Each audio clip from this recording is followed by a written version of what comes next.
الحمد لله نحمده ونستعينه ونستغفره ونؤمن به ونتوكل عليه ونعوذ بالله من شرور أنفسنا ومن سيئات أعمالنا من يهده الله فلا مضل له ومن يضلله فلا هادي له ونشهد أن لا إله إلا الله وحده لا شريك له ونشهد أن سيدنا وسندنا ونبينا وشفيعنا وحبيبنا وأسوتنا وقدوتنا ومولانا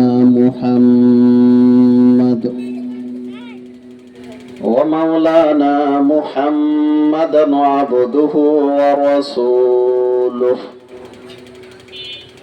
الذي أرسله بالحق بشيرا ونذيرا وداعيا إلى الله بإذنه وسراجا منيرا شكرا درشري قري اللهم صل على محمد وعلى آل محمد كما صليت على إبراهيم وعلى آل إبراهيم إنك حميد مجيد اللهم بارك على محمد وعلى آل محمد كما باركت على إبراهيم وعلى آل إبراهيم إنك حميد مجيد أما بعد فأعوذ بالله من الشيطان الرجيم بسم الله الرحمن الرحيم واعبدوا الله ولا تشركوا به شيئا وبالوالدين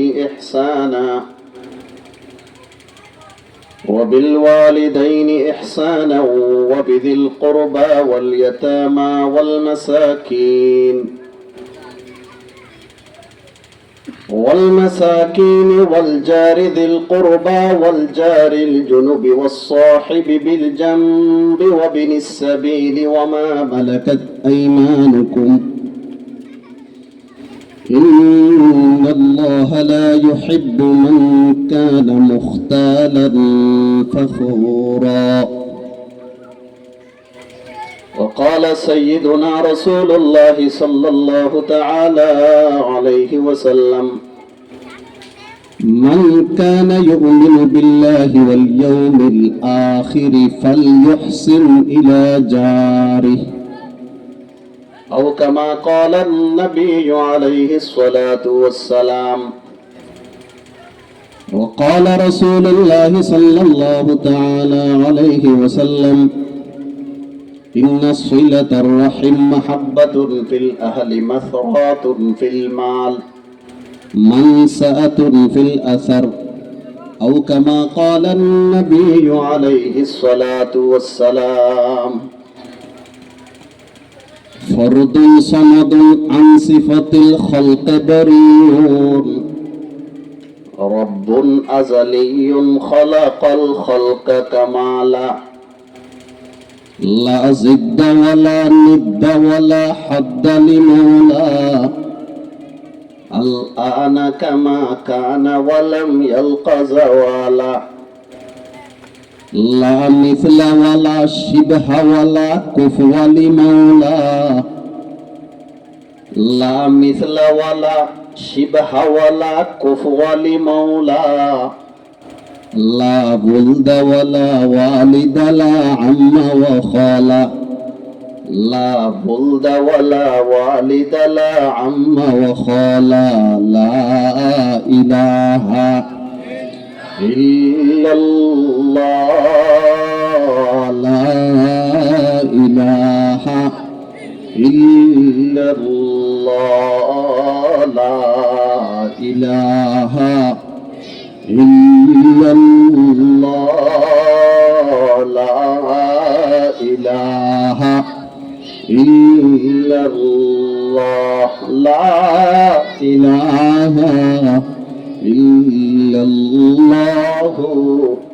মুহাম্মাদুর রাসূলুল্লাহ।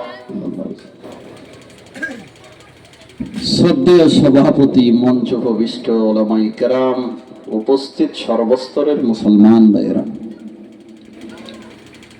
সর্বপ্রথম মহান রব্বুল আলামিনের দরবারে কৃতজ্ঞতা প্রকাশ করছি, যিনি আমাদেরকে কোটি কোটি মানুষ থেকে বাছাই করে আজকে বালিয়াদি ওলামা পরিষদের উদ্যোগে তাফসীরুল কোরআন মাহফিলে সমবেত হওয়ার তৌফিক দান করেছেন। তাই মাওলার দরবারে, মাবুদে হাকিকির দরবারে মন খুলে প্রাণ ভরে একবার কালিমাতুশ শুকর আদায় করি, আলহামদুলিল্লাহ। এতক্ষণ ধরে আমার ভাই হযরত মাওলানা মুফতি শামসুদ্দোহা আশরাফি সাহেব বারাকাল্লাহু ফি হায়াতিহি তাইয়্যিবা গুরুত্বপূর্ণ আলোচনা পেশ করেছেন। রাত অনেক হয়েছে, অল্প সময় আমরা কিছু দিনই আলোচনা শুনব। অল্প সময়ের ভিতরে আমি আলোচনা শেষ করে দেব ইনশাআল্লাহ।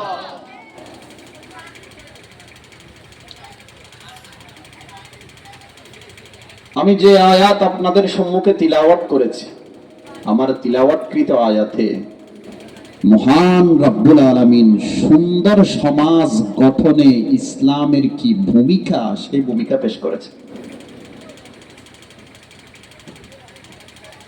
আজকে আমাদের সমাজে অশান্তি বিরাজ করছে, কথা ঠিক কিনা? ভাই ভাইয়ের সাথে কথা বলে না, মারামারি কাটাকাটি, স্বামী স্ত্রীর মাঝে ঝগড়া ফাসাদ, প্রতিবেশী প্রতিবেশীর সাথে মারামারি কাটাকাটি, এক কথায় সমাজে অশান্তি বিরাজ করছে। এর পিছনে একটাই কারণ, সেটি হলো আমরা অপরের কাছ থেকে নিজের পাওনা চাই, কিন্তু তার পাওনা আমরা দিতে চাই না।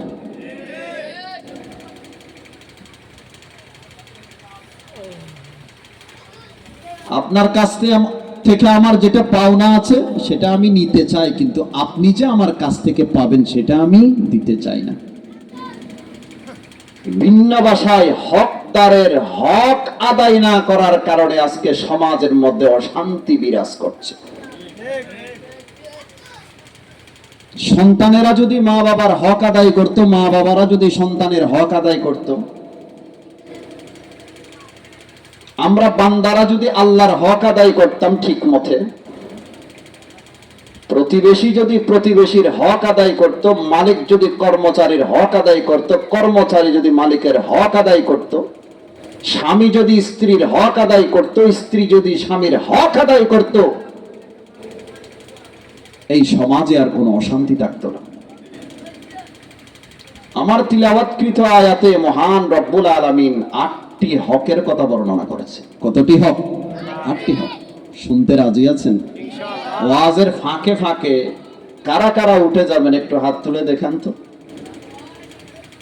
একজন, আলহামদুলিল্লাহ। শেষ পর্যন্ত কারা কারা বসবেন একটু হাত তুলে দেখান তো। আল্লাহ পাক রব্বুল আলামিন এই হাতগুলোকে কবুল করেন, আমিন।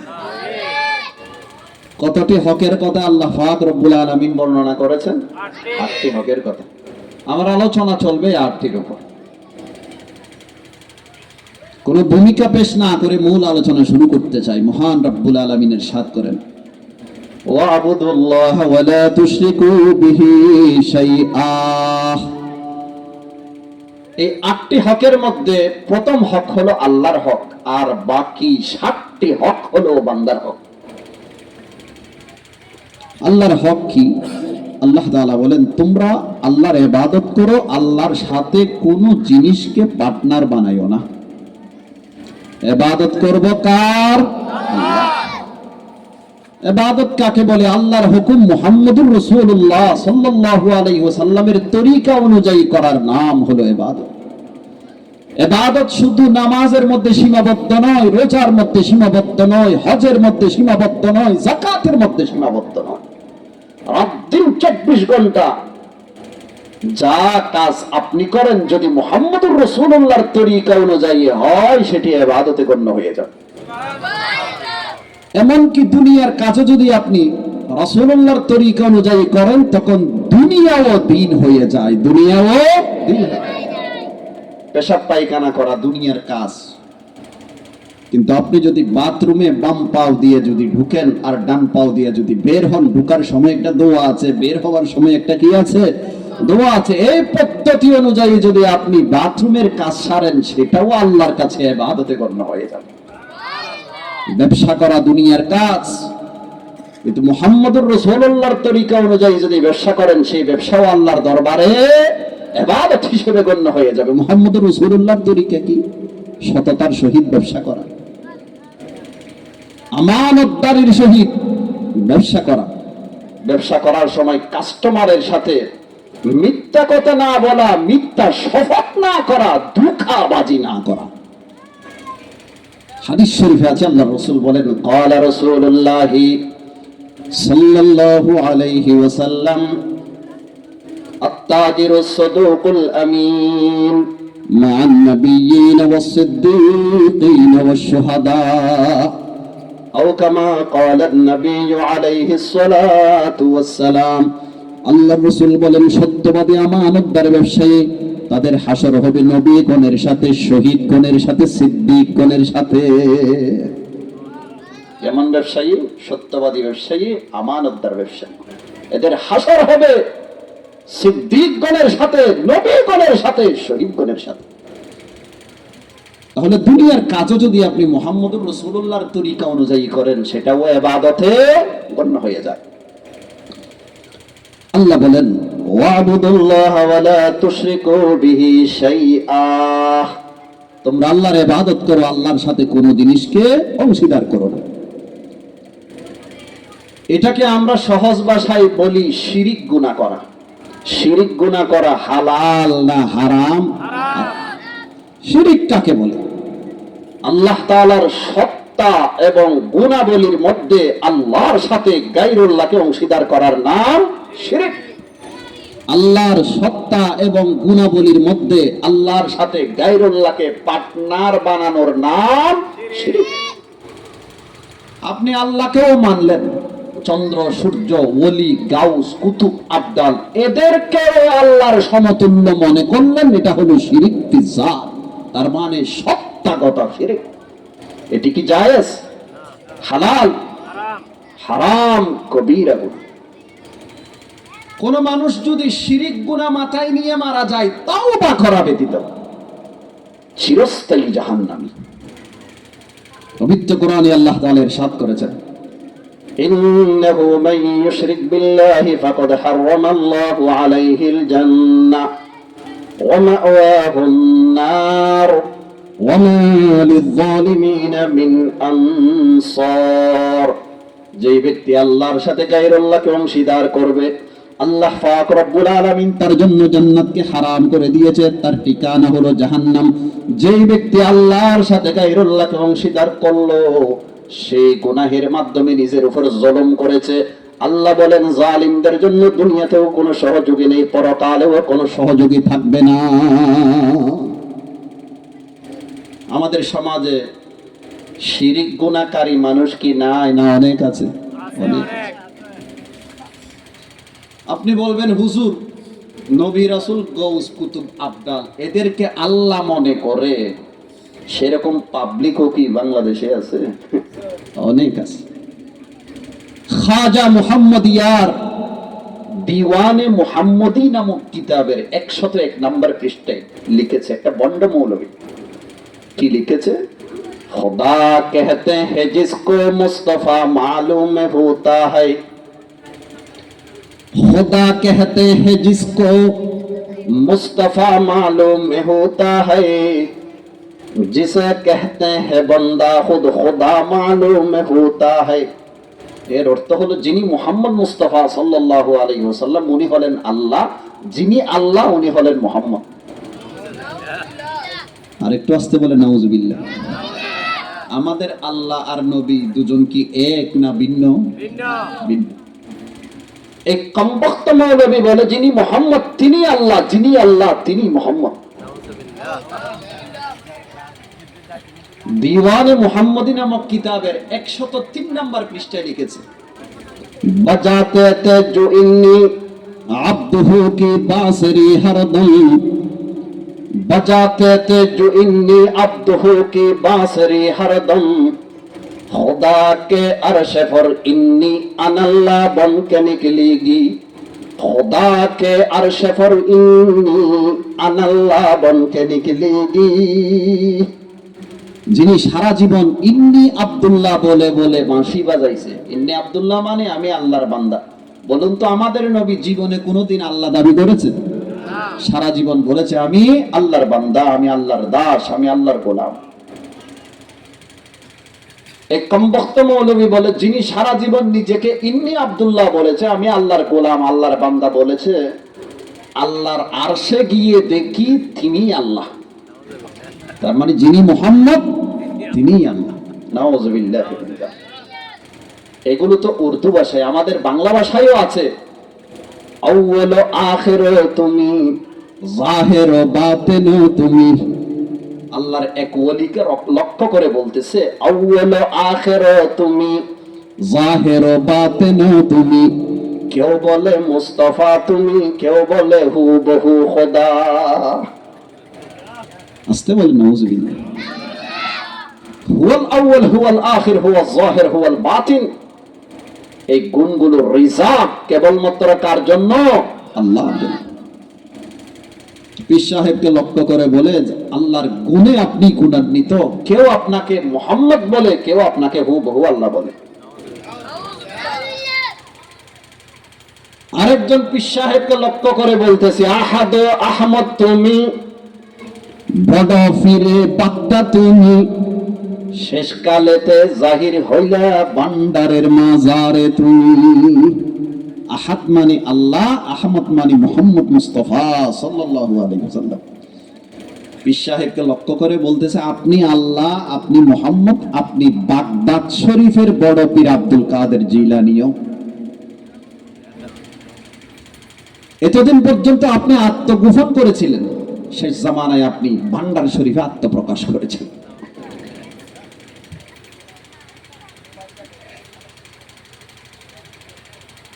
আমাদের চট্টগ্রামের ফটিকছড়িতে মাইজ ভান্ডার শরীফ আছে, নাম শুনেছেন? শফিউল বশর মাইজ ভান্ডারী মৃত্যুর পূর্বে একটা কবিতা রচনা করেছে।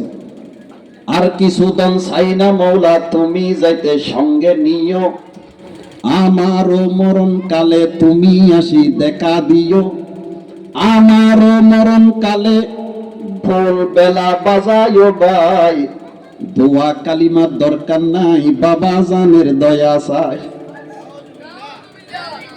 মৌলানা মৌলানা মৌলভী আমি মোর জানাজা না পড়াইও, মাইজ ভান্ডারের ফাকলা আনি মোর জানাজা পড়াই দিও।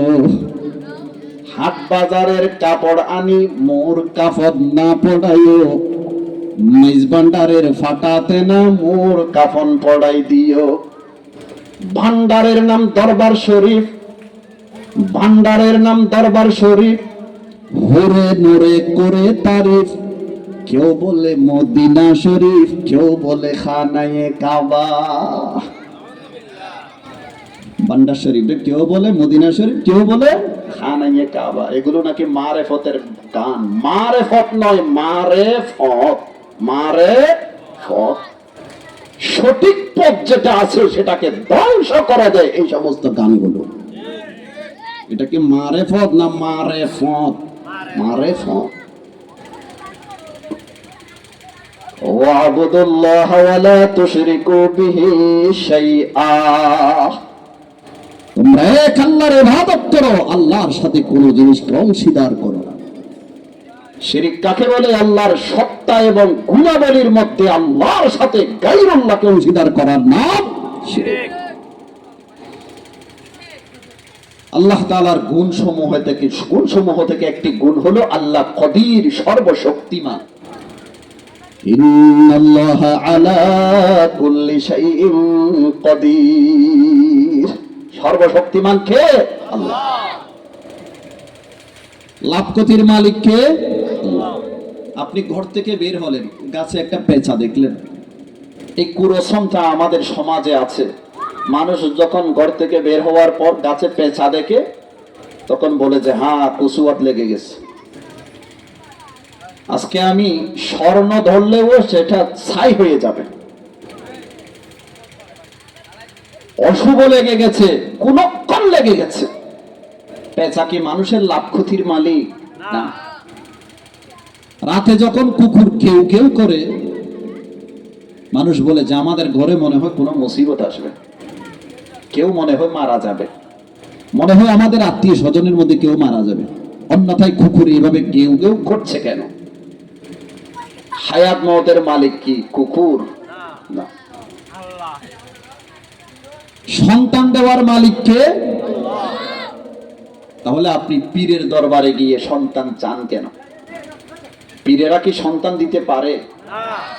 হক্কানি পীর কি কোনোদিন এরকম কথা বলে গেছে যে আমি মরে যাওয়ার পর তোমরা আমার কবরের কাছে গিয়ে সন্তান চাইও? এই কথা কি বলে গেছে? না। কোন পীর যদি মৃত্যুর পূর্বে এই কথা বলে যায় যে আমি দুনিয়া থেকে চলে যাওয়ার পর তোমরা আমাকে হাজত রওয়া মুশকিল কুশা মনে করিও, আমার কবরের কাছে গিয়ে সমস্যার সমাধান চাইলে আমি সমাধান করে দেব, এমন কথা যদি কোন পীর বলে থাকে সেটা হক্কানি পীর নয়, সেটা হলো ফটকানি পীর। সেটাকে হক্কানি পীর না ফটকানি পীর? ফটকানি মানে বন্ড পীর, সেটা বন্ড পীর।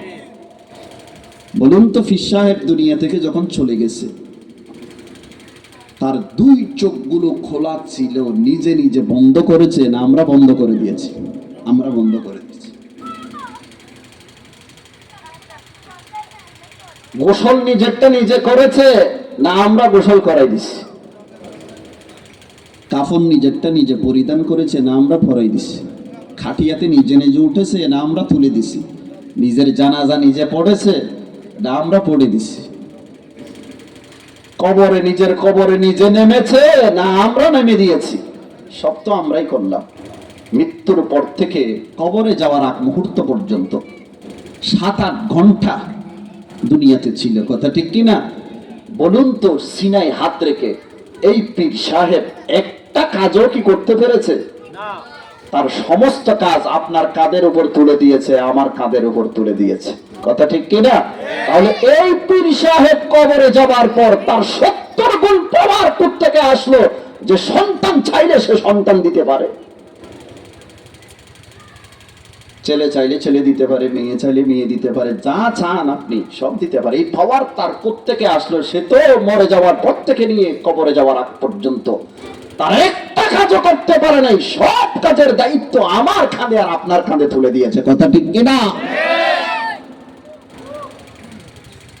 পীর সাহেবের মাজার গুলো আপনারা গিয়েছেন কিনা জানি না, মাজারে মাঝে মধ্যে যদি যান দেখবেন যে মাজারের সামনে কিছু গরিব দুঃখী লোক, গরিব মানুষ থালা বাসন নিয়ে বসে থাকে, দেখছেন নি আপনারা? গরিব মানুষ, ওখানে মানুষজন যায় দান দক্ষিণে পাবে এই নিয়তে তারা থালা বাসন নিয়ে বসে থাকে। মানুষ যার যার সামর্থ্য অনুযায়ী 2 টাকা 5 টাকা 10 টাকা 20 টাকা সহযোগিতা করে। আউলিয়া কেরামের মাজারের সামনে গরিব দুঃখী মানুষ যারা থালা বাসন নিয়ে বসে থাকে, এরা আপনাকে একটা মেসেজ দিচ্ছে, আল্লাহর ওলি যিনি এই কবরস্থানে শুয়ে রয়েছে, মাজারের মধ্যে শুয়ে রয়েছে, উনি কাউকে কিছু দিতে পারে না। যদি আল্লাহর ওলি কাউকে কিছু দিতে পারত তাহলে উনার মাজারের সামনে আমরা এই বাসন নিয়ে বসে থাকতাম না। উনি যদি কাউকে কিছু দিতে পারত, এই থালা বাসন নিয়ে ওনার মাজারের সামনে আমরা বসে থাকতাম না। ওনার কাছে গিয়ে বলতাম যে আমাদেরকে চাল দেন, আমাদেরকে ডাল দেন, আমাদেরকে সিমেন্ট দেন, আমাদেরকে ইট দেন, আমাদেরকে এই দেন, আমাদেরকে সেই দেন, এই কথা বলতাম। কিন্তু আমরা জানি উনি কাউকে কিছু দিতে পারে না। তাই তো ওনার মাজারের সামনে আমরা উঠানের মধ্যে থালা বাসন নিয়ে বসে রয়েছে। তাহলে যারাই থালা বাসন নিয়ে বসে রয়েছে তারাই আপনাকে একটা মেসেজ দিচ্ছে, আল্লাহর ওলি যিনি মাজারে শুয়ে আছে উনি কাউকে কিছু দিতে পারে না। যদি দিতে পারত তার মাজারের সামনে থালা বাসন নিয়ে আমরা বসে থাকতাম না। দেওয়ার মালিক কে? ইয়াকা না'বুদু ওয়া ইয়াকা নাস্তাঈন। হে আল্লাহ, আমরা আপনারও ইবাদত করি, আপনার কাছেই সাহায্য চাই। হাদিসে আল্লাহর রাসূল বলেন, ক্বালা রাসূলুল্লাহ সাল্লাল্লাহু আলাইহি ওয়াসাল্লাম, ইযা সাআলতা ফাসআলিল্লাহ ওয়া ইযা ইসতাআনতা ফাসতাইন বিল্লাহ, আও কামা ক্বালা an-নাবিয়্যু আলাইহিস সালাতু ওয়াস সালাম। আল্লাহর রাসূল বলেন, তোমার যদি চাওয়ার দরকার হয় আল্লাহর কাছে চাও, তোমার যদি সাহায্যের দরকার হয় ফাস্তাইন বিল্লাহ, আল্লাহর কাছে সাহায্য চাও।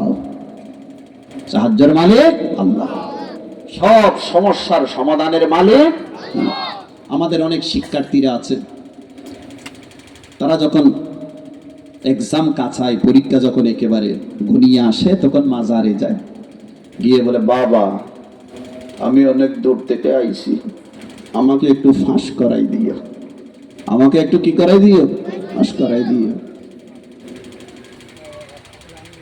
কবরের পরীক্ষায় বাবাই পাশ করছে কিনা আল্লাহ জানে, কবরের পরীক্ষায় বাবাই পাশ করছে কিনা আল্লাহ জানে, তোরে কোত্থেকে পাশ করাবে বেটা। আবার এখন দেখি কিছু হুজুরদেরকে হায়ার করে নিয়ে যায়, লাল ঠোঁট, এত লম্বা টুপি, 10 বস্তা চাউল লাগবে।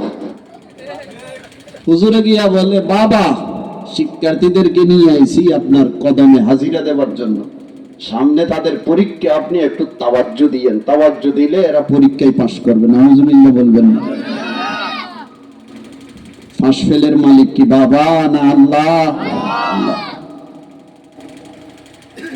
সামনে নির্বাচন আসতেছে, দেখবেন আমাদের প্রার্থীরা দৌড়ে দৌড়ে লম্বা লম্বা টুপি দিয়ে মাজারে যাচ্ছে, গিয়ে বলবে যে বাবা আমাকে পাশ করাই দিও, বাবা আমাকে পাশ করাই দিও। বাবা কি পাশ করানোর মালিক?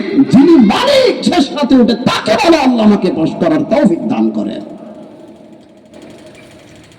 আল্লাহ পাক রব্বুল আলামিন এই সমস্ত শিরক বেদাতি কাজ থেকে আমাদেরকে বেঁচে থাকার তৌফিক দান করেন, আমিন। ওয়াবুদুল্লাহ ওয়া লা তুশরিকু বিহি শাইআ।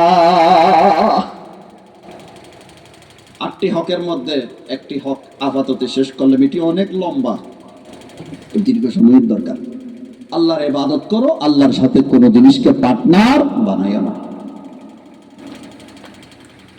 নাম্বার 2 নাম্বার থেকে নিয়ে 8 নাম্বার পর্যন্ত এই 7টি হক হলো বান্দার হক। ওয়াবিল ওয়ালিদাইনি ইহসানা, আল্লাহ তাআলা বলেন মা বাবার সাথে ইহসান করো, মা বাবার সাথে সদাচরণ করো। ইহসান শব্দ বোঝার আগে আরো 2টি শব্দের অর্থ আমাদের বুঝতে হবে। একটি শব্দ হলো জুলম, অত্যাচার করা, আর একটি শব্দ হলো ইনসাফ। জুলম কাকে বলে? যতটুকু পাওনা ততটুকু না দেওয়া, তার নাম হলো অত্যাচার, জুলম। যতটুকু পাওনা ততটুকু দেওয়া, তাকে বলা হয় ইনসাফ। যতটুকু পাওনা তার চেয়ে বেশি দেওয়া, তাকে বলা হয় ইহসান। বুঝে আসছে? যতটুকু পাওনা তার চেয়ে কম দেওয়া, তাকে বলা হয় কি? জুলম।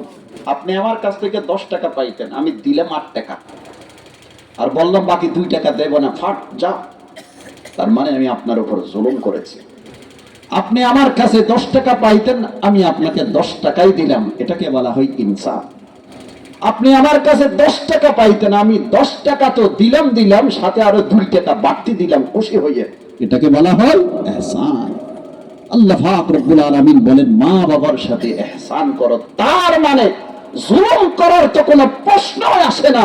ইহসান করতে হবে, ইনসাফ করলেও মা বাবার হক আদায় হবে না, তাদের সাথে ইহসানের মুআমালা করতে হবে। শৈশবকালে তোমার মা বাবা তোমাকে যতটুকু দিয়েছে, এরা যখন বৃদ্ধ হবে তোমার দায়িত্ব হলো তার চেয়ে বেশি দেওয়া, তখন গিয়ে মা বাবার হক আদায় হবে। ওয়াবিল ওয়ালিদাইনি ইহসানা। মা কাকে বলে? কয় হুজুর যিনি জন্ম দিয়েছে তাকে মা বলে না, শুধু এতটুকু বললে হবে না। একজন মানুষ একসাথে 45 ইউনিট কষ্ট সহ্য করতে পারে। কত ইউনিট কষ্ট? 45 ইউনিট। একজন মা যখন সন্তান জন্ম দেয় তখন একসাথে 57 ইউনিট 57 ইউনিট কষ্ট সহ্য করে। তখন মায়ের কেমন মনে হয় জানেন, কেমন লাগে জানেন? শরীরের 20টি হাড্ডি একসাথে ভেঙে গেলে যেই রকম কষ্ট মানুষ অনুভব করে, একজন মা সন্তান জন্ম দেওয়ার সময় সেই রকম কষ্ট অনুভব করে।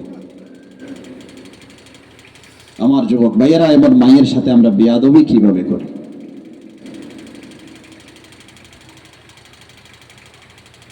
ওয়াবিলওয়ালিদাইনি ইহসানা। দুনিয়ার সবাই সব কিছু দিতে পারবে, মায়ের মমতা কেউ দিতে পারবে না, মায়ের ভালোবাসা কেউ দিতে পারবে না। কথা ঠিক কিনা? আপনি ঢাকায় গেছেন, আসতে দেরি হচ্ছে, 11টা বেজে গেছে, আপনি আসতেছেন না। আপনার ওয়াইফ দেখবেন বেডরুমে নাক ডেকে ডেকে ঘুমাচ্ছে, কিন্তু আপনার মা চেয়ারে বসে বসে তসবিহ জপতেছে। আপনি ঠিক 12টার সময় এসে দেখবেন আপনার মা বসে রয়েছে। মা ঘুমান নাই? না রে বাবা, তুমি আসতেছো না, দেশের পরিস্থিতি ভালো না, আমার ঘুম আসতেছে না। এটাকে বলা হয় মা, এটাকে বলা হয় মা। দুনিয়ার সবাই সব কিছু দিতে পারবে, মায়ের মমতা, মায়ের ভালোবাসা দুনিয়াতে কেউ দিতে পারবে না। মা বাবার কথা মানতে হবে, কথা ঠিক। তবে মা বাবা যদি শরীয়তের বাউন্ডারির ভিতরে থেকে কোনো অর্ডার করে থাকে, সেটা আপনি মানতে পারবেন। শরীয়তের বাইরে যদি কোনো অর্ডার করে থাকে, সেটা মানা যাবে না। আপনার মা যদি আপনাকে বলে, আপনার বাবা যদি আপনাকে বলে মাজারে গিয়ে সিজদা করে আসো, মা বাবার এই অর্ডার মানাকে আপনার উপর ওয়াজিব না। মেয়ে মানুষকে তার মা যদি বলে আজকে তোর তুলে ভাই আসবে, খালাতো ভাই, মামাতো ভাই, তুত্তালতো ভাইরা আসবে, এরা আমাদের নতুন আত্মীয়, এদেরকে একটু তোর আপ্যায়ন করতে হবে। মায়ের এই অর্ডার মানা মেয়ের জন্য কি ওয়াজিব না? মা বাবার অর্ডার মানতে হবে যদি শরীয়তের ভিতরে থাকে। শরীয়তের বাহিরে কোনো অর্ডার যদি মা বাবাও করে থাকে, সেটা মানা যাবে না। কারণ হাদিসে আল্লাহর রাসূল বলেন, ক্বালা রাসূলুল্লাহি সাল্লাল্লাহু আলাইহি ওয়াসাল্লাম, লা তাআতা লিমাখলুকিন ফি মাসিয়াতিল খালিক, আও কামা ক্বালা an-নবী আলাইহিস সালাতু ওয়াস সালাম। আল্লাহর রাসূল বলেন, কোন মাখলুকের আনুগত্য করা যাবে না, কোন মানুষের আনুগত্য করা যাবে না আল্লাহর নাফরমানিতে। যেই কাজ করলে আল্লাহ নারাজ, সেই কাজে যদি বান্দা সন্তুষ্ট থাকে, আল্লাহকে নারাজ করে কোনো বান্দাকে সন্তুষ্ট করা যাবে না। যে কাজে আল্লাহ নারাজ কিন্তু বান্দা খুশি, আল্লাহকে নারাজ করে কোনো বান্দাকে খুশি করা যাবে না। চাই সে মা বাবা হোক, চাই সে উস্তাদ হোক, কারো কথা শোনা যাবে না যদি শরীয়তের বাহিরে যায়। যদি শরীয়তের বাহিরে যায়, মা বাবার খেদমত করলে আমাদের কি কি উপকারিতা সংক্ষেপে বলে দিই। 1 নাম্বার হলো জান্নাতে যাওয়ার উসিলা হলো মা বাবার খেদমত। মা বাবার দোয়া এটা জান্নাতে যাওয়ার উসিলা।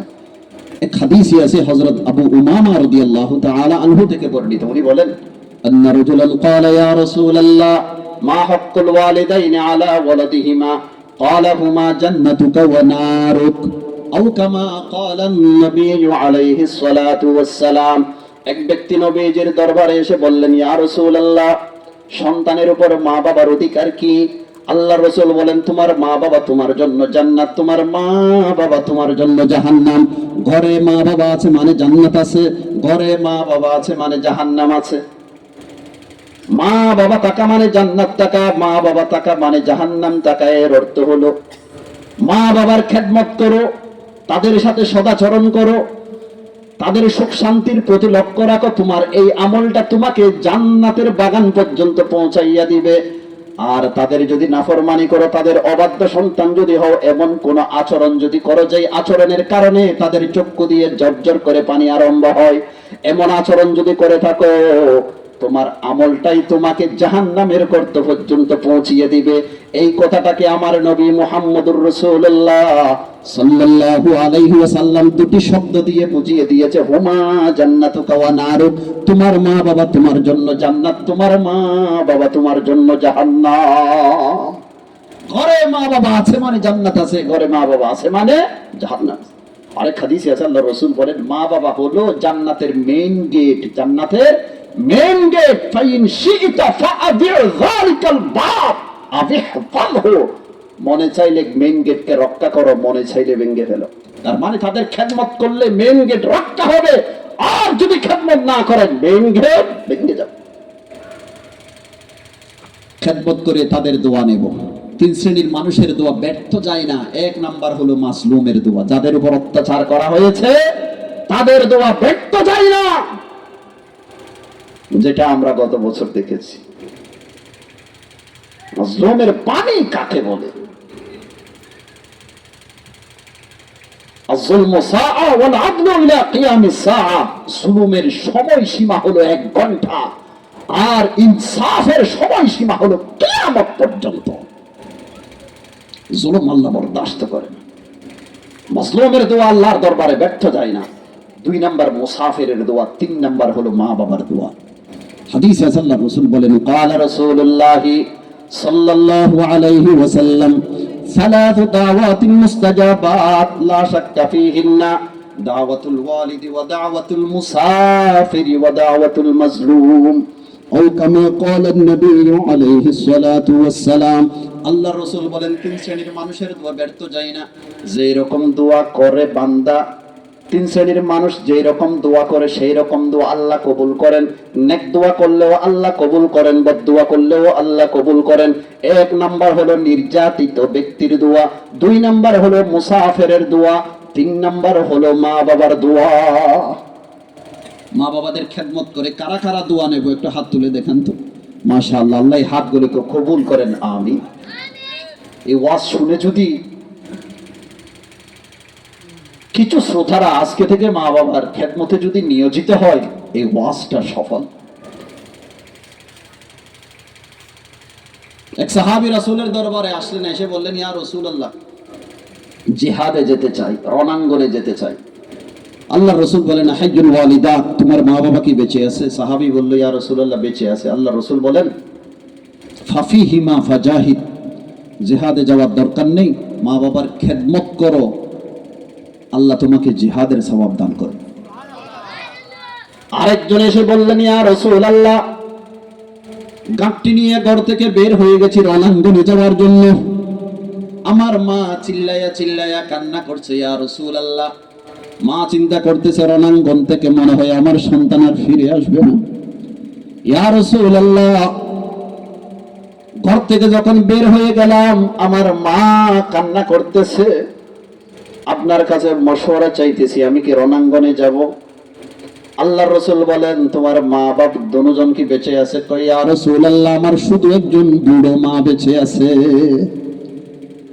আল্লাহর রাসূল বলেন ফারজি ইলাইহিমা ফাআদহিকহুমা কামা আবকাইতাহুমা, রণাঙ্গনে যাওয়ার দরকার নেই, জিহাদে যাওয়ার দরকার নেই, তোমার মায়ের কাছে যাও, বুড়ো মায়ের কাছে যাও, বুড়ো মাকে হাসাও, যে রকম তাকে কাঁদিয়েছ, যে রকম তাকে কাঁদিয়েছ সেই রকম তাকে গিয়ে হাসাও, তার খেদমত করে হাসাও, তাকে বলো আমি যাচ্ছি না, তোমার খেদমতে থাকবো, এই কথা বলে তাকে হাসাও, আল্লাহ তোমাকে জিহাদের সওয়াব দান করবে। কিন্তু বদদোয়া করলেও আল্লাহ ছাড়ে না, বদদোয়া করলেও আল্লাহ ছাড়ে না। এটা ঘটনা আপনাদের সামনে তুলে ধরতে চাই, হাদিসের ঘটনা, সহিহ হাদিস, বুখারী মুসলিমের হাদিস। জুরাইজ নামক আল্লাহ তাআলার এক বুজুর্গ ব্যক্তি ছিল, নাম কি? জুরাইজ। তিনি খুব বেশি ইবাদত বন্দেগী করতেন। একদিন তার মা এসে তাকে ডাকতেছে, ইয়া জুরাইজ কাল্লিমনি, জুরাইজ আমি তোমার বুড়ো মা আসছি, আমার সাথে একটু কথা বলো। সে বুজুর্গ মানুষ, ইবাদতে ছিল, মায়ের ডাকে সাড়া দেয়নি।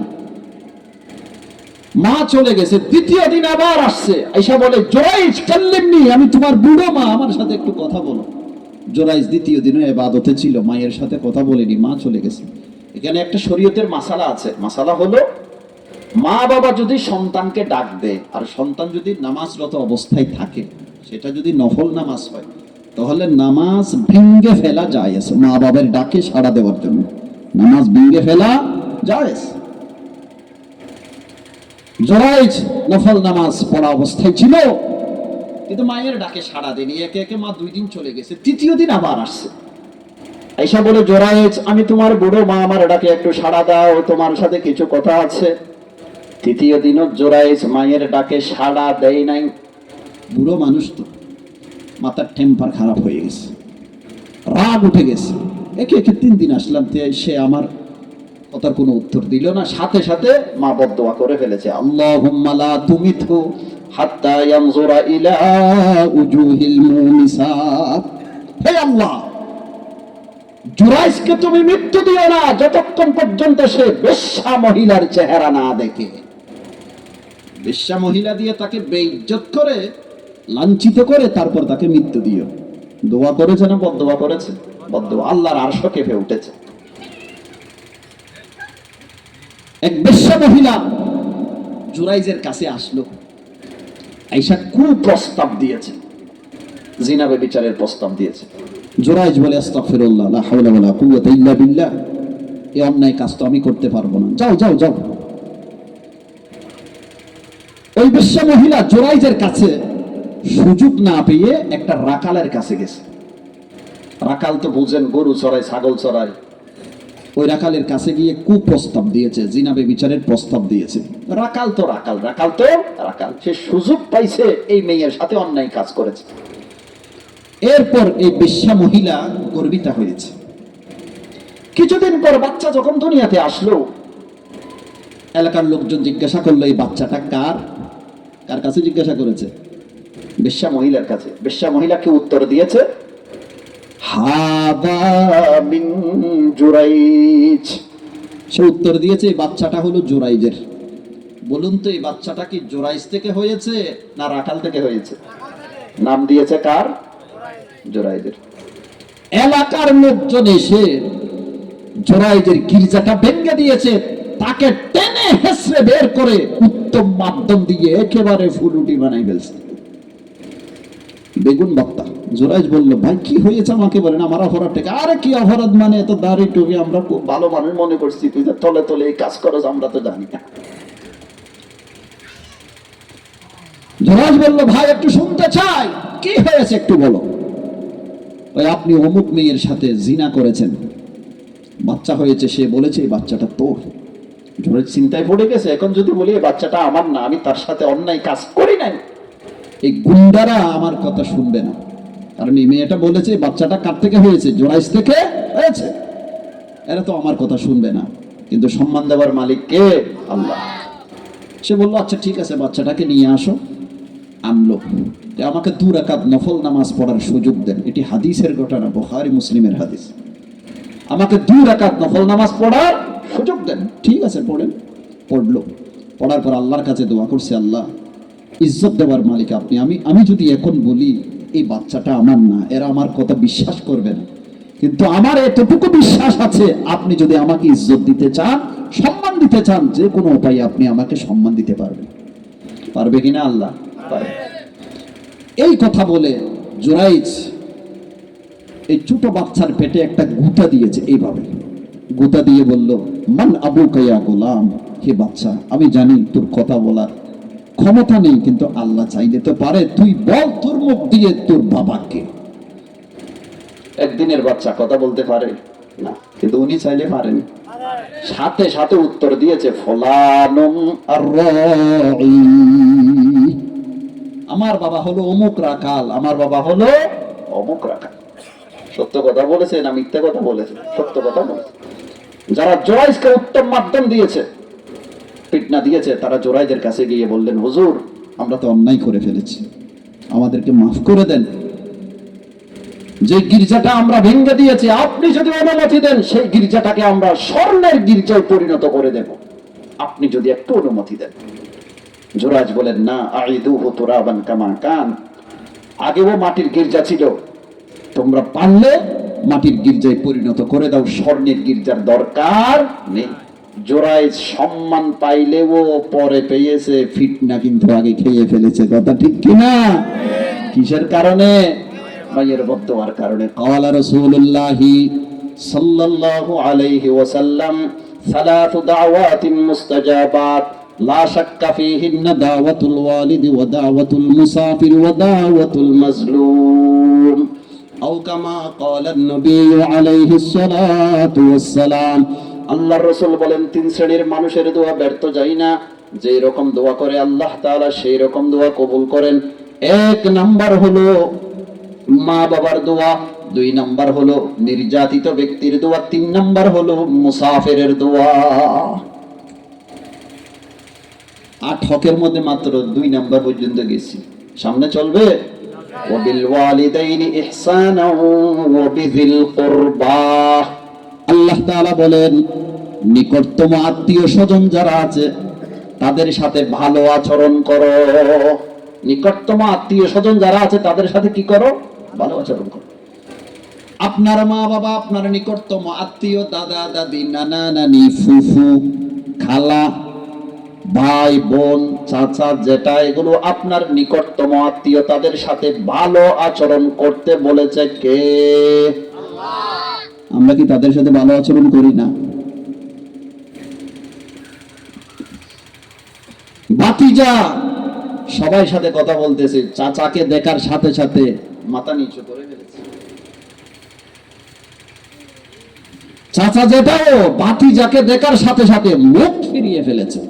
এগুলো আমাদের সমাজে চলতেছে। এক রাস্তা দিয়ে বাবা আসতেছে, আরেক পাশ দিয়ে রাস্তার এক পাশ দিয়ে বাবা আসতেছে, আরেক পাশ দিয়ে সন্তান যাচ্ছে। মনে হয় যেন একটা আমেরিকার মানুষ আর একটা জাপানের মানুষ, কেউ কাউকে চিনতেছে না। এগুলো চলতেছে কিনা আমাদের সমাজে? এক নারী আমার কাছে এসে বলল, ওই হুজুর, সন্তানেরা মাকে যখন মা ডাকে, বাবাকে যখন বাবা ডাকে, তাদের আত্মাটা তখন বড় হয়ে যায়, কিন্তু আমার সন্তান আমাকে কোন দিন মা ডেকেছে আমার মনে পড়তেছে না। আল্লাহ এমন সন্তানের মা বাবা আমাদেরকে বানাইও না। নিকটতম আত্মীয় স্বজন যারা আছে আল্লাহ বলেন তাদের সাথে সদাচরণ করো। তার মানে দেখা সাক্ষাৎ হলে সালাম করো, মুসাফাহা করো, তাদের খোঁজ খবর নাও, অসুস্থ হলে তাদেরকে দেখতে যাও, মারা গেলে জানাজায় যাও।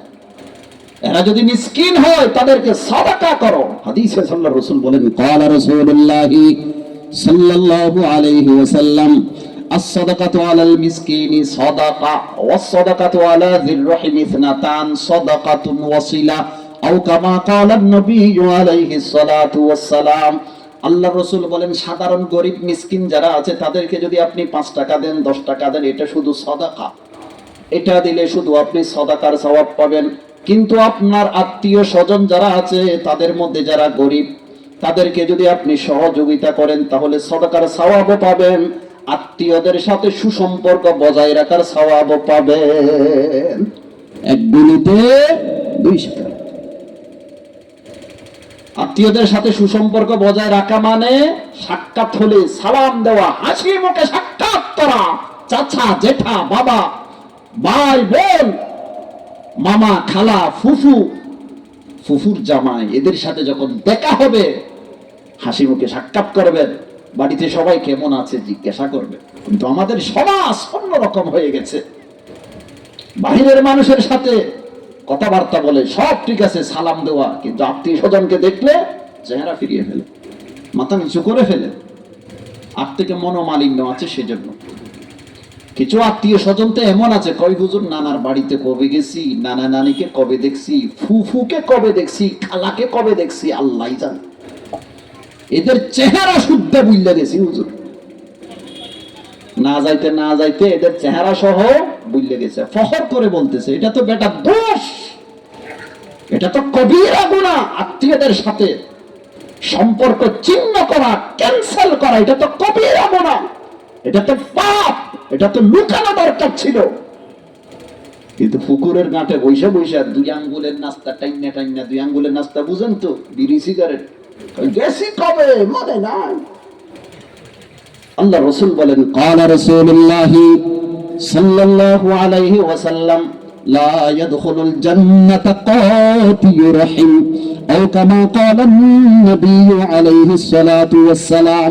আল্লাহ রাসূল বলেন আত্মীয়দের সাথে যারা সম্পর্ক ছিন্ন করে ফেলে তারা প্রথম চান্সে জান্নাত পাবে না, তারা জান্নাতে প্রবেশ করবে না। আপনার নামাজ, রোজা, হজ, যাকাত কোন ইবাদত কাজে আসবে না।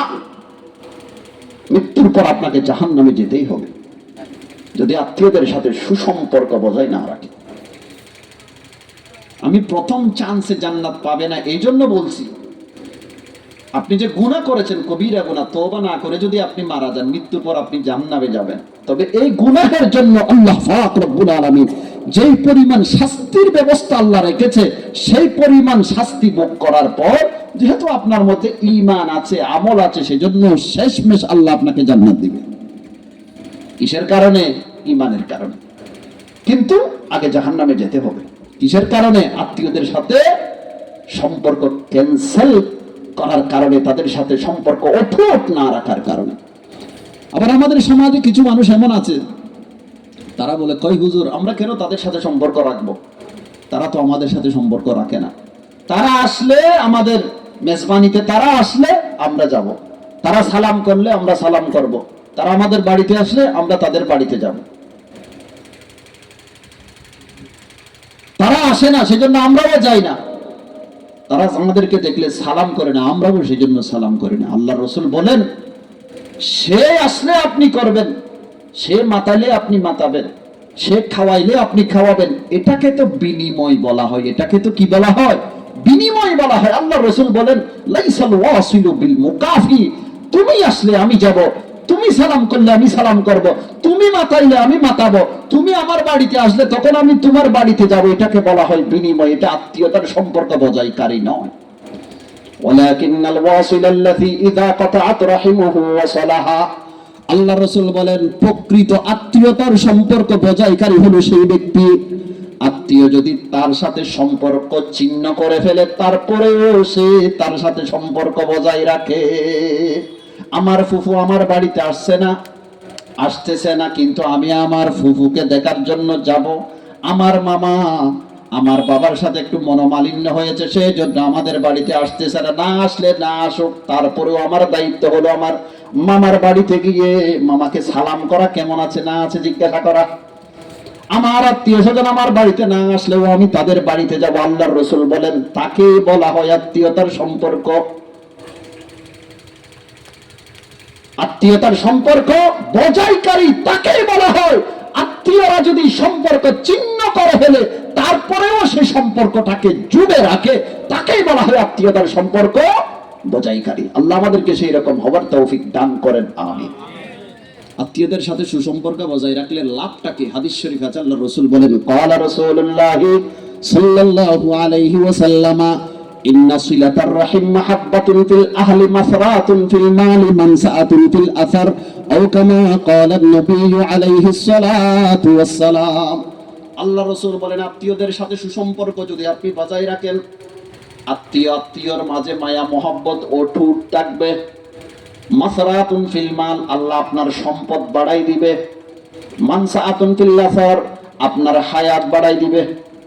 আত্মীয়দের সাথে সুসম্পর্ক যদি বজায় রাখেন, দাদা দাদি, নানা নানি, ফুফু খালা, এইরকম আত্মীয় স্বজন যারা আছে, রক্ত সম্পর্কীয় আত্মীয় স্বজন যারা আছে, এদের সাথে যদি আপনি সুসম্পর্ক বজায় রাখেন, মায়া মহব্বত ঠিক থাকবে। এক, আপনার ধন সম্পদ আল্লাহ বাড়িয়ে দিবে। দুই নাম্বার, তিন, আপনার হায়াত আল্লাহ বাড়িয়ে দিবে।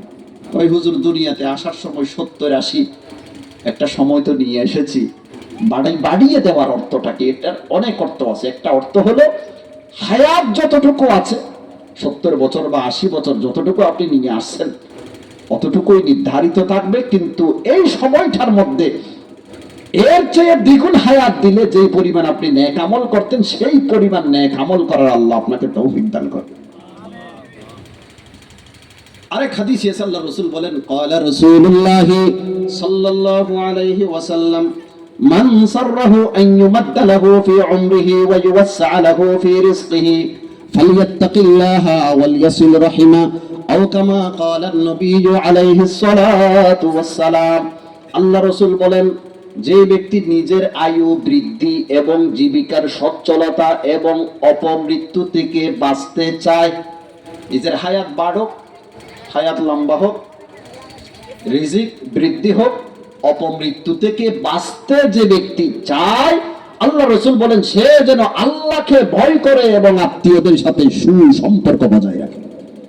আত্মীয়দের সাথে সুসম্পর্ক যদি আপনি বজায় রাখেন, এদের একটু খোঁজ খবর যদি নেন, আল্লাহ আপনার রিজিক বাড়িয়ে দিবে, হায়াত বাড়িয়ে দিবে, অপমৃত্যু থেকে আল্লাহ আপনাকে হেফাজত করবে। আরেক হাদিস আছে, হাদিসে কুদসি, আল্লাহ রাসূল বলেন, আল্লাহ তাআলা বলেছেন, মান ওয়াসালাকি ওয়াসালতুহু ওয়া মান কাতাআকি কাতাআতুহু।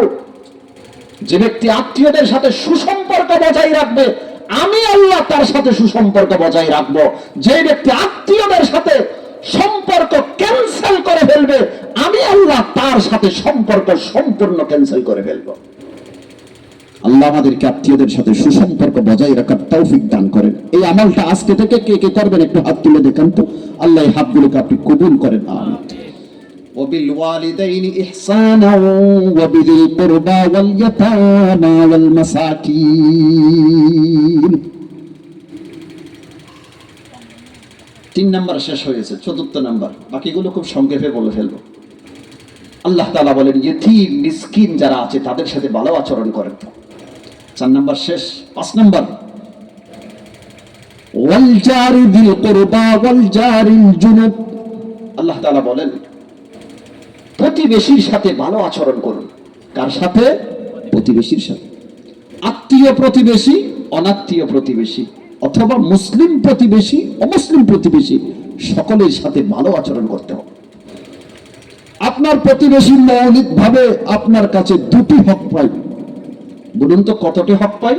2টি হক মৌলিকভাবে। 1 নম্বর হক হলো ভালো আচরণ করা। ক্বালা রাসূলুল্লাহ সাল্লাল্লাহু আলাইহি ওয়াসাল্লাম, মান কানা ইউমিনু বিল্লাহি ওয়াল ইয়াউমিল আখির ফালইহসিন ইলা জারিহি আও কামা ক্বালা an-নবী আলাইহিস সালাতু ওয়াস সালাম।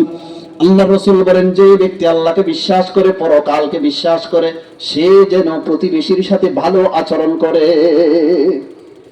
ভালো আচরণ করার অর্থ কি? হাদিস জগতের সম্রাট বুখারী শরীফের ব্যাখ্যাকারী ইমাম ইবনে হাজার আসকালানী রাহমাতুল্লাহি আলাইহি বুখারী শরীফের ব্যাখ্যা ফাতহুল বারী নামক কিতাবের 10 নম্বর খণ্ডে লিখেছে। কি লিখেছে? আত্মীয়দের সাথে ভালো আচরণ করার অর্থ হলো দেখা হওয়ার সাথে সাথে হাসি মুখে সাক্ষাৎ করা। হাসি মুখে সাক্ষাৎ করা। লাভ কি? হাদিসে আছে, قال رسول الله صلى الله عليه وسلم كل معروف صدقة وإن من المعروف أن تلقى أخاك بوجه طلق أو كما قال النبي عليه الصلاة والسلام। আল্লাহ রাসূল বলেন প্রত্যেকটা ভালো কাজ হলো সাদাকা। ভালো কাজ সমূহের মধ্যে একটি ভালো কাজ হলো কোন মুসলমান ভাইয়ের সাথে সাক্ষাৎ হওয়ার সাথে সাথে হাসি মুখে সাক্ষাৎ করা। আপনি যদি একজন মুসলমান ভাইয়ের সাথে সাক্ষাৎ হওয়ার সাথে সাথে হাসি মুখে সাক্ষাৎ করেন, আপনার আমলনামায় সাদাকার সওয়াব লেখা হবে।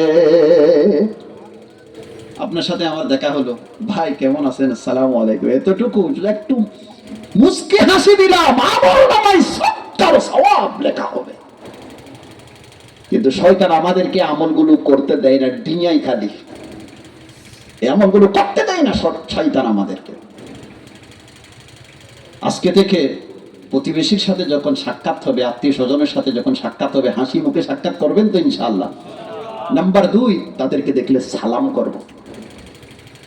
হাদিসে আল্লাহ রাসূল সাল্লাল্লাহু আলাইহি ওয়াসাল্লাম ইরশাদ করেছেন, ক্বালা রাসূলুল্লাহ সাল্লাল্লাহু আলাইহি ওয়াসাল্লাম, ইন্না আওলান নাস বিল্লাহি মান বাদাহুম বিসসালাম আও কামা ক্বালা an-নবী আলাইহিস সালাতু ওয়াস সালাম।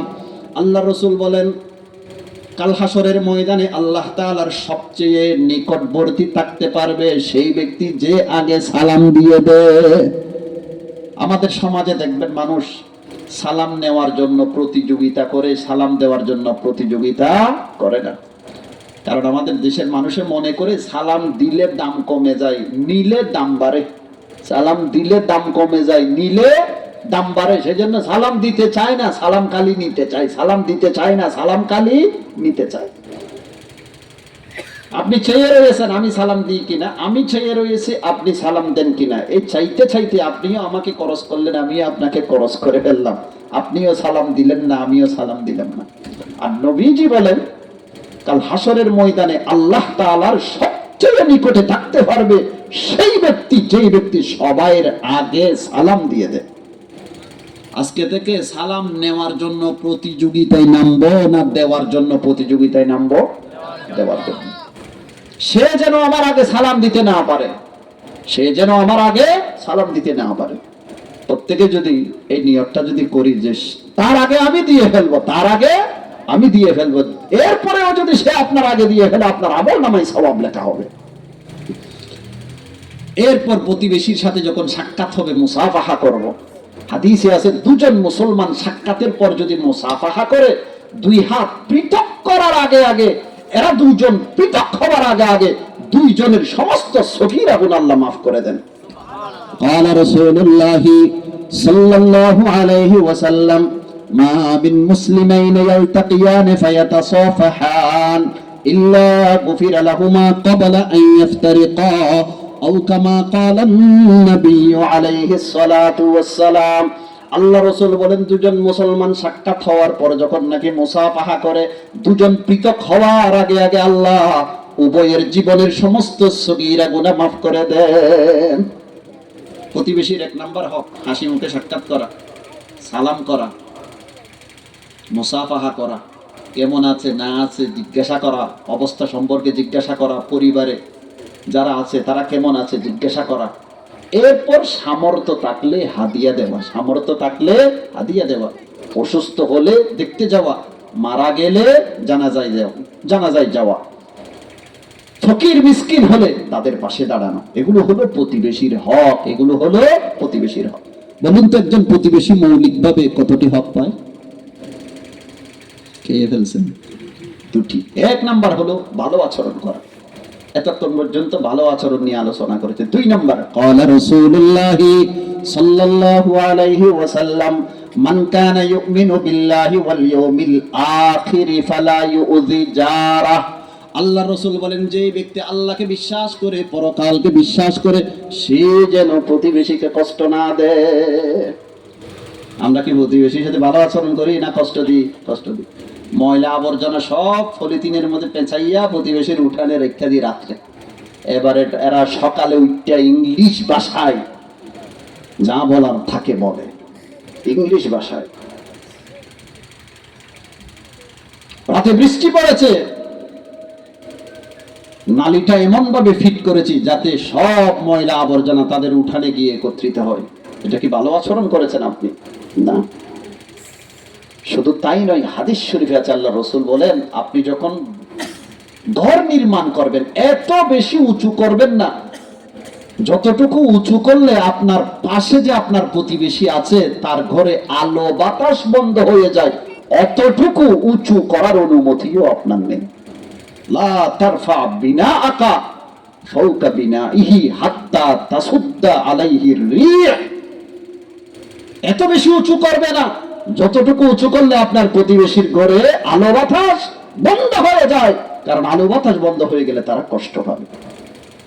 শুধু তাই নয়, আল্লাহ রাসূল এতটুকুও বলেছে ওয়ালা তুযিহি বিরিহি কিতরিক। আপনার ঘরের পাতিলের সুগন্ধি দ্বারা প্রতিবেশীকে কষ্ট দিও না। পাতিলের সুগন্ধি মানে আপনার ঘরে বিরিয়ানি রান্না করেছেন, পাশের ঘরে ছোট ছোট বাচ্চা আছে, আপনার প্রতিবেশী, দরজা জানালা আপনি বন্ধ করে রেখেছেন, কিন্তু এই সুগন্ধিকে আপনি কিভাবে আটকিয়ে রাখবেন? এটা তো তাদের ঘর পর্যন্ত পৌঁছে গেছে।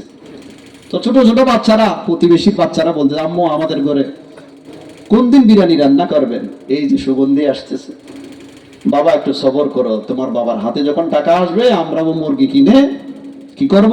বিরিয়ানি রান্না করব। বাচ্চাদেরকে বুঝ দিচ্ছে মা এবং বাবা। আল্লাহ রাসূল বলেন তোমার ঘরের যে পাতিল আছে, পাতিলের সুগন্ধি দ্বারাও প্রতিবেশীকে কষ্ট দিও না।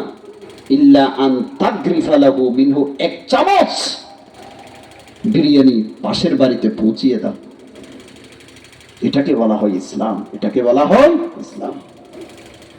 এক ব্যক্তি রসুলের কাছে এসে বললেন, ইয়া রাসূলুল্লাহ, আমাদের সমাজে একজন মেয়ে আছে, দিনে রোজা রাখে, রাতের বেলায় ইবাদত করে, দিনে রোজা রাখে, রাতের বেলায় ইবাদত করে, টাকা পয়সা আছে, দান সৎকাও করে, কিন্তু মুখটা খারাপ, তুযি জিরানাহা, প্রতিবেশীকে কষ্ট দেয়। আছে না কিছু মানুষ এরকম? সব ঠিক, নামাজ দোয়া সব পাক্কা, একেবারে রাবিয়া বছরই, কিন্তু প্রতিবেশীকে কষ্ট দেয়, মুখ খারাপ। আল্লাহ রাসূল বলেন, লা খাইরা ফিহা, এই মেয়ের মধ্যে কোনো কল্যাণ নেই, ইয়া মিন আহলিন নার, এই মেয়ে হলো জাহান্নামী। ইয়া রাসূলুল্লাহ, আরেকজন মেয়ে আছে, ফরজ ওয়াজিব গুলো ঠিকমতো আদায় করে, কিন্তু নফল ইবাদত তেমন একটা বেশি করতে পারে না, তবে প্রতিবেশীকে কষ্ট দেয় না। আল্লাহ রাসূল বলেন, হিয়া মিন আহলিল জান্নাহ, সে জান্নাতি। আপনি নামাজ পড়েন, রোজা রাখেন, হজ করেন, যাকাত আদায় করেন, আওয়াবিন, তাহাজ্জুদ সব আদায় করেন, কিন্তু প্রতিবেশীকে যদি আপনি কষ্ট দেন, মৃত্যুর পর জাহান্নাম আপনার জন্য অবধারিত। আল্লাহ কথাগুলো সবাইকে বুঝার তৌফিক দান করে। আপনারা কষ্ট পাচ্ছেন আমার কথা, কোরআন হাদিসের কথা, কি করব আমি? وبالوالدين إحسانا وبذي القربى واليتامى والمساكين والجار ذي القربى والجار الجنب। এরপর আল্লাহ বলেন, ওয়াসসাহিবি বিল জামব, সফর সঙ্গী তার সাথেও ভালো আচরণ করবেন, কাজের সঙ্গী তার সাথেও ভালো আচরণ করবেন। আপনি গাড়িতে করে সফরে যাচ্ছেন, আপনার পাশে যিনি আছে তার দিকে একটু খেয়াল রাখবেন, তার সাথে ভালো আচরণ করবেন। এমন ভাবে বসবেন না যাতে সে বসতে না পারে। আছে না আমাদের সমাজে কিছু এমনি করে বসে যাতে পাশেরটা বসতে না পারে, আর কিছু আছে ধূমপান করে দুয়াটা তার দিকে ছাড়ে ইচ্ছা করে, হারাম কবিরা গুনাহ। আল্লাহ বলেন, ওয়াসসাহিবি বিল জামব, সফর সঙ্গী তার সাথেও ভালো আচরণ করো, কাজের সঙ্গী তার সাথেও ভালো আচরণ করো। ওয়াবিনিস সাবিল, মুসাফির তার সাথেও ভালো আচরণ করো। কাজের মানুষ প্রত্যেকদিন কাজ পায়, আজকে কাজ পাই নাই, আপনাকে বলতেছে কাকা, জোহরের নামাজের পরে বলতেছে কাকা আজকে তো কাজ টাজ নাই, একটু সামান্য ফানি বা থলেও দেন না। আরে বেটা, তুই আমার ঘরে কাজ করছিস নাকি, তোকে কেন খাওয়াবো? ওই রকম বলবেন না ভাই। সামর্থ্য থাকলে দুই মুঠো ভাত দিয়ে তাকে সাহায্য করবে। ওয়াবিনিস সাবিল, আল্লাহ বলেন মুসাফির তাদের সাথে ভালো আচরণ করো। এরপর আল্লাহ বলেন, চাকর বাকর যারা আছে তাদের সাথেও ভালো আচরণ করেন, চাকর বাকর যারা আছে তাদের সাথেও ভালো আচরণ করেন। সন্ধ্যা হওয়ার আগে আগে, কাজের যে ডিউটি শেষ হওয়ার আগে আগে তাদের পারিশ্রমিক তাদেরকে দিয়ে দাও। খাওয়া দাওয়ার ব্যাপারে তাদের সাথে কার্পণ্যতা করবে না, যতটুকু বোঝা তারা বহন করতে পারবে না অতটুকু বোঝা তাদের মাথায় চাপিয়ে দিও না। এই হলো কর্মচারীদের সাথে ভালো আচরণ করা। এই পর্যন্ত সব কথা আমি বলে ফেলেছি। এক নাম্বার আল্লাহর হক, সেটি হলো আল্লাহর ইবাদত করো, আল্লাহর সাথে কোনো জিনিসকে অংশীদার করো না। 2 নাম্বার মা বাবার সাথে সদাচরণ করো। 3 নাম্বার নিকটতম আত্মীয় স্বজন যারা আছে তাদের সাথে ভালো আচরণ করো। 4 নাম্বার গরিব মিসকিন যারা আছে তাদের সাথে ভালো আচরণ করো। 5 নাম্বার প্রতিবেশীদের সাথে ভালো আচরণ করো, মুসলিম হোক অমুসলিম হোক, আত্মীয় হোক অনাত্মীয় হোক। 6 নাম্বার কাজের সঙ্গী সফর সঙ্গী তাদের সাথে ভালো আচরণ করো। 7 নাম্বার মুসাফিরের সাথে ভালো আচরণ করো। 8 নাম্বার কর্মচারীদের সাথে ভালো আচরণ করো। ভালো আচরণ করে না কারা? যাদের মধ্যে অহংকার আছে। সেজন্য আল্লাহ বলেন, ইন্নাল্লাহা লা ইউহিব্বু মান কানা মুখতালান ফখুরা, আল্লাহ তাআলা দাম্ভিক ব্যক্তি, অহংকারী ব্যক্তিকে মহব্বত করেন না, ভালোবাসেন না। আজকে সমাজের মধ্যে অস্থিরতা বিরাজ করছে কেন? একমাত্র কারণ হলো আমরা একে অপরের হক আদায় করি না। স্বামী যদি স্ত্রীর হক আদায় করে, স্ত্রী যদি স্বামীর হক আদায় করে, সন্তানেরা যদি মা বাবার হক আদায় করে, মা বাবারা যদি সন্তানের হক আদায় করে, আত্মীয় যদি আত্মীয়ের হক আদায় করে, প্রতিবেশী যদি প্রতিবেশীর হক আদায় করে, মালিক যারা আছে তারা যদি কর্মচারীর হক আদায় করে, কর্মচারীরা যদি মালিকের হক আদায় করে, বলুন তো এই সমাজে কি আরো শান্তি থাকবে? না, এই সমাজটা সোনার বাংলাদেশে পরিণত হয়ে যাবে। আল্লাহ পাক রব্বুল আলামিন আমাদেরকে প্রত্যেকের হক যথাযথভাবে আদায় করার তৌফিক দান করেন। ওয়া আখিরু দাওয়ানা আনিল হামদুলিল্লাহি রাব্বিল আলামিন ওয়া সাল্লাল্লাহু আলা সাইয়্যিদিনা মুহাম্মদ ওয়া আলা আলিহি ওয়া সাহবিহি ওয়া বারিক ওয়া সাল্লাম। মাশাআল্লাহ, একবার দরুদ শরীফ পড়েন, তিনবার সূরা ইখলাস পড়েন। আল্লাহুম্মা সাল্লি ওয়া সাল্লিম। ইনশাআল্লাহ।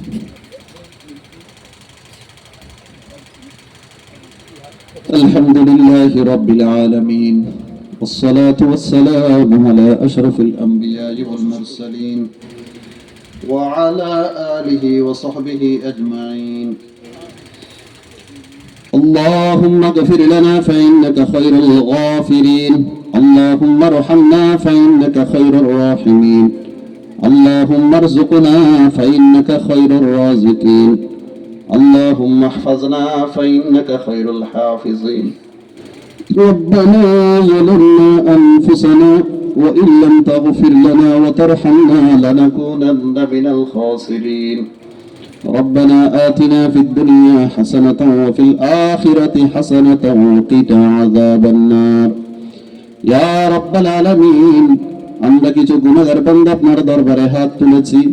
আমাদের জীবনের সমস্ত সগীরা কবীরা শিরক বিদআত জানা অজানা প্রকাশ্য প্রকাশ্য জাহিরি বাতিনি সমস্ত গুনাহ থেকে তওবা করতেছি। মাওলা, দয়া করে মেহেরবানি করে আমাদের তওবাকে কবুল এবং মঞ্জুর করে নাও। ইয়া রাব্বাল আলামিন, আমাদের মা বাবা দাদা দাদি নানা নানি আত্মীয় স্বজন যারা পৃথিবীতে বেঁচে আছে সবাইকে হায়াতে তাইয়্যিবা দান করুন। সবাইকে দ্বীনের উপর অটল থেকে দুনিয়া থেকে যাওয়ার তৌফিক নসিব করুন। যারা দুনিয়ার হায়াত ত্যাগ করে কবরের বাসিন্দা হয়ে গেছে, আল্লাহ আমরা তাদের সন্তানেরা হাত তুলেছি, নাতিপতিরা হাত তুলেছি। আল্লাহ দয়া করে মেহেরবানি করে তাদের কবরকে নূরের রহমত দ্বারা ভরপুর করে দিন। তাদের জীবনের সমস্ত ত্রুটি বিচ্যুতি ক্ষমা করে দিন। তাদের ঠিকানা জান্নাতুল মাওয়া এবং জান্নাতুল ফেরদাউস করে দিন। ইয়া রাব্বাল আলামিন, বাংলাদেশের জমিনে বসে মোবাইলের মাধ্যমে সারা বিশ্বের সাথে যোগাযোগ রাখা সম্ভব, কিন্তু নিজের ঘরের সামনে মসজিদের পাশে কবরস্থানে নিজের মা বাবাকে দাফন করে এসেছি। 5 বছর হয়ে গেছে, 10 বছর হয়ে গেছে। আল্লাহ, একবারের মতো তো জিজ্ঞাসা করতে পারলাম না কবরে কোন অবস্থায় আছে। ইয়া রাব্বাল আলামিন, যেই জায়গায় যাওয়ার পর খবরের কোনো ব্যবস্থা থাকে না, আমাদের মুরব্বীরা তো সবাই সেই জায়গায় চলে গেছে।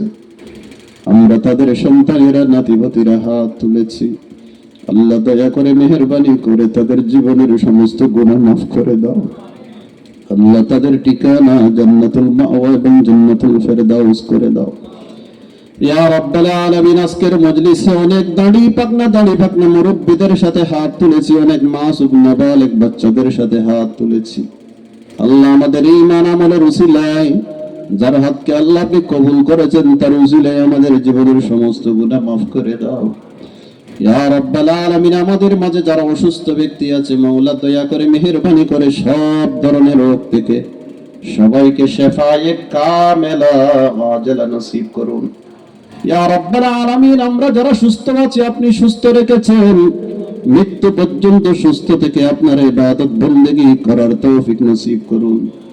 ইয়া রাব্বাল আলামিন, একজন মেয়ে গর্ভবতী দোয়া চেয়েছে, আল্লাহ দয়া করে মেহেরবানি করে ওনাকে নেক সন্তানের মা বানিয়ে দিন। ওনার ডেলিভারি কেসকে আল্লাহ আপনি সহজ করে দিন। যত ধরনের হাজাত আছে মাওলা, আপনার গায়বী খাজানা থেকে সব কিছুর ব্যবস্থা করে দিন। ইয়া রাব্বাল আলামিন, জামাল কন্ট্রাক্টর নামক এক ব্যক্তি, নুরুল আমিন নামক এক ব্যক্তি খোকন প্রবাসী অসুস্থ, আল্লাহ দয়া করে মেহেরবানি করে সব ধরনের রোগ থেকে তাদেরকে শিফায়ে কামেলা আজলা নসিব করুন। ইয়া রাব্বাল আলামিন, উলামায়ে কেরাম মিলে মাহফিলের আয়োজন করেছে, আল্লাহ তাদেরকে কবুল করে নিন, তাদের আমলের মধ্যে বরকত দান করুন। ইয়া রাব্বাল আলামিন, তাদের মধ্যে যারা লেখাপড়া করতেছে, আল্লাহ দয়া করে মেহেরবানি করে তাদেরকে বড় আলেম হওয়ার তৌফিক নসিব করুন, হক্কানি রব্বানি আলেম হওয়ার তৌফিক নসিব করুন। আল্লাহ তাদের যত ধরনের দুনিয়াবি হাজাত আছে আপনার গায়বী খাজানা থেকে সব কিছুর ব্যবস্থা করে দিন। ইয়া রাব্বাল আলামিন, এই মাহফিলে যারা সহযোগিতা করেছে, কেউ টাকা পয়সা দিয়ে সহযোগিতা করেছে, কেউ পোস্টারিং করে সহযোগিতা করেছে, কেউ মেকিং করে সহযোগিতা করেছে। মাওলা যে যেভাবে সহযোগিতা করেছে প্রত্যেকের সহযোগিতাকে কবুল এবং মঞ্জুর করে নিন। ইয়া রাব্বাল আলামিন, আমাদের মা বোনেরা যারা পর্দার আড়ালে হাত তুলেছে, দয়া করে মেহেরবানি করে তাদেরকে তাদের স্বামীর খেদমত করে, শাশুড়ি শাশুড়ির খেদমত করে বিবি ফাতেমার সাথে জান্নাতে যাওয়ার তৌফিক নসিব করুন। ইয়া রাব্বাল আলামিন, শেষবারের মতো দরখাস্ত, যতদিন আমরা পৃথিবীতে বেঁচে থাকবো গুনাহ মুক্ত, টেনশন মুক্ত, ঝামেলা মুক্ত জীবন আমাদেরকে দান করুন। আল্লাহুম্মা লা তাদা লানা যামবান ইল্লা গফারতা ওয়ালা হাম্মান ইল্লা ফাররাজতা ওয়ালা দাইনান ইল্লা কাযাইতা ওয়ালা হাজাতান মিন হাওয়াইজিদ দুনিয়া ইল্লা কাযাইতাহা ইয়া আরহামার রাহিমিন। ইয়া রাব্বাল আলামিন, আমাদেরকে মৃত্যুর পূর্বে একবার হলেও হজ্জে বাইতুল্লাহ নসিব করুন। আপনার প্রিয় হাবিব মুহাম্মদুর রাসূলুল্লাহ সাল্লাল্লাহু আলাইহি ওয়াসাল্লামের রওজায়ে পাকের সামনে গিয়ে দরুদ এবং সালাম পাঠ করার তৌফিক নসিব করুন।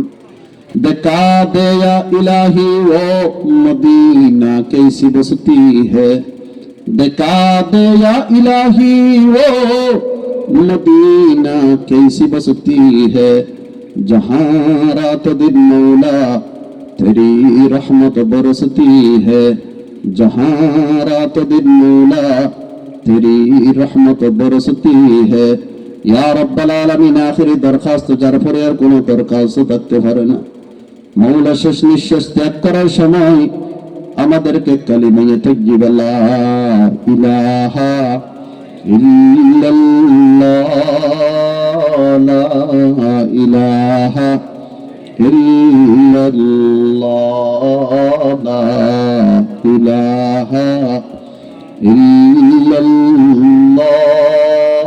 লা ইলাহা ইল্লাল্লাহ, লা ইলাহা ইল্লাল্লাহ মুহাম্মাদুর রাসূলুল্লাহ। আল্লাহ কারিমা ফের দুনিয়া থেকে যাওয়ার তৌফিক নসিব করুন। সুবহান রাব্বিকা রাব্বিল ইজ্জাতি আম্মা ইয়াসিফুন ওয়া সালামুন আলাল মুরসালিন ওয়ালহামদুলিল্লাহি রাব্বিল আলামিন বিরহমাতিকা ইয়া আরহামার রাহিমিন। আসসালামু আলাইকুম।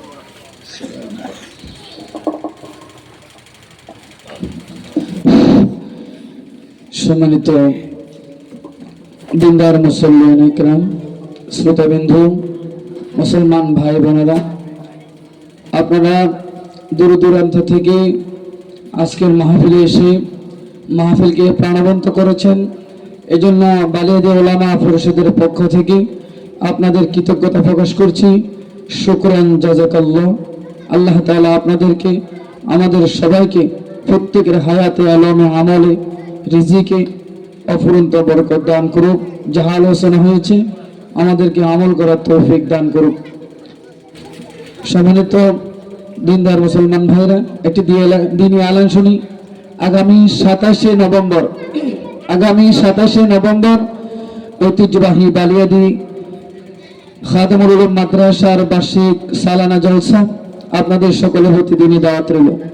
আগামী 9 জানুয়ারি বহরপুর যুব সমাজের উদ্যোগে বার্ষিক দিনী মাহফিল, সকলের প্রতিদিনই দাওয়াত রইল। আগামী 6-7 নভেম্বর জামিয়া ইসলামিয়া আজিজুল উলুম বাবুনগর মাদ্রাসার সালানা জলসা আপনাদের সকলের প্রতিদিনই দাওয়াত রইল। আগামী 21 নভেম্বর পূর্ব বালিয়াদি মদিনাতুল উলুম ইসলামিয়া মাদ্রাসার বার্ষিক মাহফিল, সকলের প্রতিদিনই দাওয়াত রইল।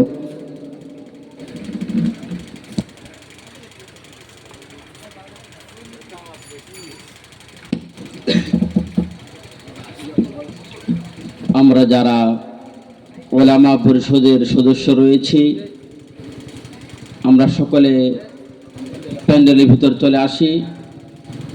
আমাদের অনেক কাজকর্ম রয়েছে, আমরা সেগুলো করতে হবে। আরও একটি অ্যালার্ম শুনি। আগামী শুক্রবার বালিয়াদি মির্জা শাহ জামে মসজিদের